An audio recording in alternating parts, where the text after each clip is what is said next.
할렐루야.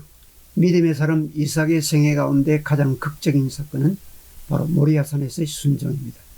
하나님께서 아브라함에게 그가 100세에 낳은 아들인 이삭을 번제로 드리라고 말씀하셨을 때 아브라함은 즉시 순종하여 아들 이삭을 하나님께 희생으로 바치려고 모리아산으로 데리고 왔습니다.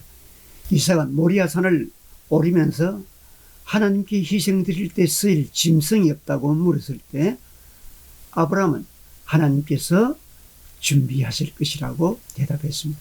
그리고 모리아산 정상에 올라가서 메고 갔던 나무를 바위 위에 벌려놓고 희생제사를 드릴 모든 준비를 같이 다 한 아버지 아브라함이 아들 이삭을 붙잡아 결박하고 죽이려 했습니다.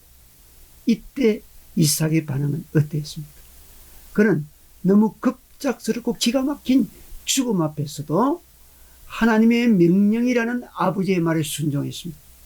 100세에 낳은 아들 이삭을 번제로 바치라고 하나님께서 말씀하실 때 그대로 순종한 아브라함도 훌륭하고 그 아버지의 말에 순종한 이삭 역시 귀한 믿음의 사람입니다.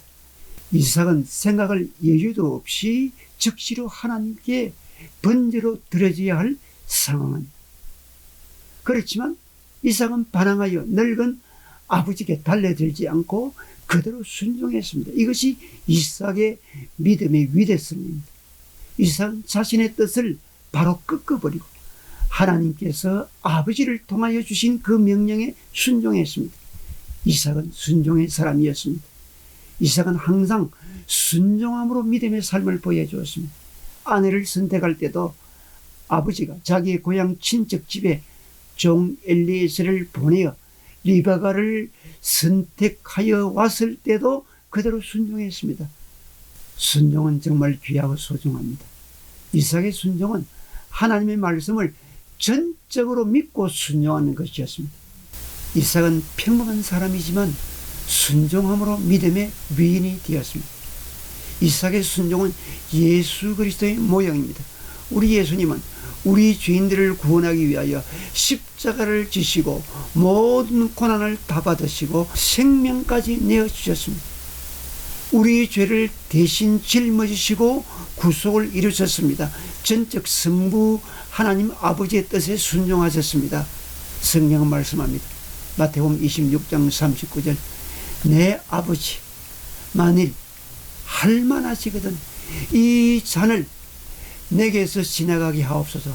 그러나 나의 원대로 마옵시고 아버지의 원대로 하옵소서 하시고 예수 그리스도께서 성부 하나님의 구속 역사 즉 갈보리 산 위에 십자가를 지시고 피 흘려 죽으심으로 우리 인류를 구원하실 구속 역사의 계획에 전적 따름으로 순종의 본을 보여주셨습니다. 이삭 역시 자기 뜻을 바로 꺾어버리고 하나님께서 아버지를 통하여 주신 그 명령에 그대로 순종했습니다. 우리도 이삭에 순종하는 믿음을 본받아야 합니다. 우리들도 하나님 말씀에 순종하는 삶을 살아야 합니다. 믿음으로 순종할 때 하나님의 능력이 나타납니다.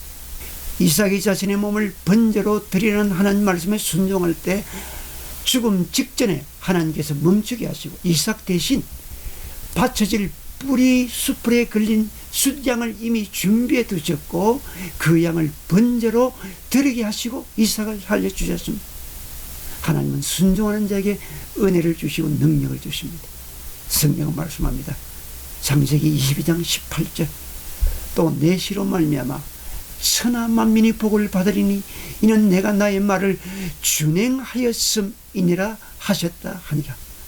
하나님은 순종의 믿음을 가진 이삭을 통해서 그 후손 가운데 메시아가 나게 하셨습니다. 그런데 왜 우리에게는 믿음의 능력이 없습니까? 그것은 순종을 하되 온전히 순종하지 않고 항상 자기 자신의 뜻을 따라서 순종하고 언제나 자신의 주관에 따라 해석하고 견주어 보고 순종하기 때문입니다. 이 순종은 한계가 있는 순종입니다. 여기에는 전능하신 하나님 능력이 일어날 수가 없습니다. 전적으로 하나님을 믿고 순종할 때 믿음의 역사와 능력이 나타납니다. 홍해바다가 어떻게 육지처럼 갈라졌습니까? 모세가 하나님의 말씀에 순종해 지팡이를 바다를 향하여 내밀 때려놨습니다. 요단강은 어떻게 갈라졌습니까? 하나님의 말씀을 따라 제사장들이 언약궤를 짊어지고 요단강 속으로 들어가서 순종할 때 강물이 멈추어지고 강에 길이 생기는 역사가 일어났습니다. 여리고성이 어떻게 무너졌습니까?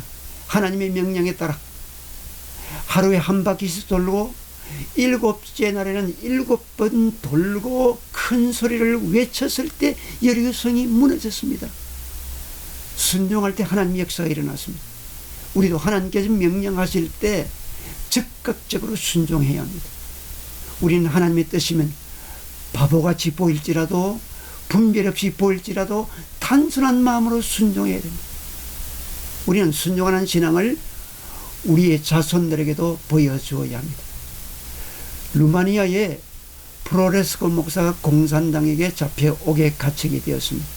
그가 심한 고문에도 불구하고 끝까지 굴하지 않고 예수님을 믿겠다 하자 공산당들은 목사를 회유시키기 위해서 비인도적인 방법을 썼습니다.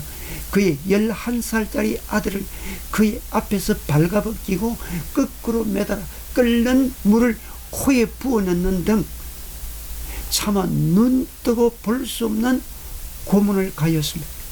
그래서 그 목사는 자기가 고문을 당하는 것은 견딜 수 있지만은 자기 아들이 고문당하며 죽어가는 것을 도저히 볼 수가 없어서 예수님 모른다 그렇게 말하려고 하는데 고문을 당하던 11살짜리 아들이 아버지를 향해 외쳤습니다. 아버지 조금만 참으세요.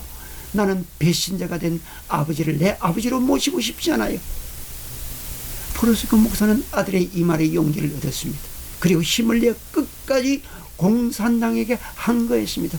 말씀을 지키며 믿음을 지키는 일에 순종했습니다. 우리가 평안할 때 예수를 믿는 것은 그렇게 힘들지 않습니다. 그러나 어려울 때 예수님을 믿는다는 것은 누구나 할 수 있는 일이 아닙니다. 그러기에 우리 주님은 말씀하셨습니다. 마태복음 7장 14절 좁은 문으로 들어가라. 멸망으로 인도하는 문은 크고 그 길이 넓어 그리로 들어가는 자가 많고 생명으로 인도하는 문은 좁고 길이 협착하여 찾는 자가 적음이라. 우리는 어떤 환경에 처해도 예수님을 시인하며 순종하는 믿음의 사람이 되어야 합니다. 재능이 부족해도 가난하고 못나도 하나님은 순종하는 자를 찾으십니다. 우리 하나님은 지금도 순종하는 믿음의 사람을 찾으시며 사용하십니다. 우리도 순종하는 믿음의 사람이 되어 주님 앞에 쓰임받는 성도가 되고 순종하는 믿음의 사람으로 하나님의 역사를 체험하는 성도로 살아가야 합니다. 아멘.